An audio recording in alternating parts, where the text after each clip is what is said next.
ஈரோடு கிழக்கு சட்டமன்ற தொகுதி இடைத்தேர்தலில் திமுக கூட்டணி கட்சி வேட்பாளர் EV.K.S. இளங்கோவன் 80% வாக்குகளை பெற்று அமோக வெற்றி பெறுவார் என்று அமைச்சர் சேகர் பாபு நம்பிக்கை தெரிவித்துள்ளார். நியூஸ் 18 தொலைக்காட்சியில் வணக்கம் தமிழ்நாடு நிகழ்ச்சியில் ஆசிரியர் கார்த்திகை செல்வனுக்கு அளித்த பிரத்யேக பேட்டியில் அவர் இவ்வாறு கூறினார். ஓட்டப்பந்தய வீராங்கனையாக இன்றைக்கு திராவிட முன்னேற்ற கழகம் இருக்கின்றது. தவழுகின்ற குழந்தையோடு ஒப்பிடுவது எந்த வகையில் நியாயம் என்று தெரியவில்லை. வருகின்ற இந்த இடைத்தேர்தலில் தேர்ந்தெடுக்கப்பட்ட உள்ளாட்சி மன்ற பிரதிநிதிகள், உதாரணத்திற்கு இந்த வட்டத்திலே இருக்கின்ற கீதாஞ்சலி செந்தில்குமார் என்பவர்தான் இந்த வட்டத்துடைய 39வது வட்டத்துடைய மாநகராட்சி மாமன்ற உறுப்பினர்.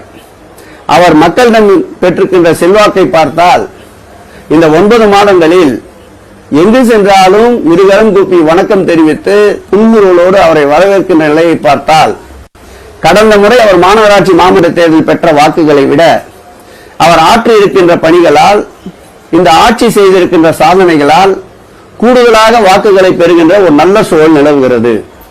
இதையெல்லாம் ஒப்பிட்டு பார்க்கின்ற பொழுது கடந்த முறை பெற்ற வாக்குகளை விட பதிவாகின்ற வாக்குகளில் 80% வாக்குகளை உறுதியாக திராவிட முன்னேற்ற கழகம் பெறும் என்ற நம்பிக்கையோடு இந்த களத்திலே நிற்கின்ற நாங்கள் இதை ஒரு ரேசாகவும் கருதவில்லை. கண்ணுக்கெட்டிய தூரம் வரை எதிரிகளே இல்லாத ஒரு களமாகத்தான் இதை நாங்கள் பார்க்கின்றோம்.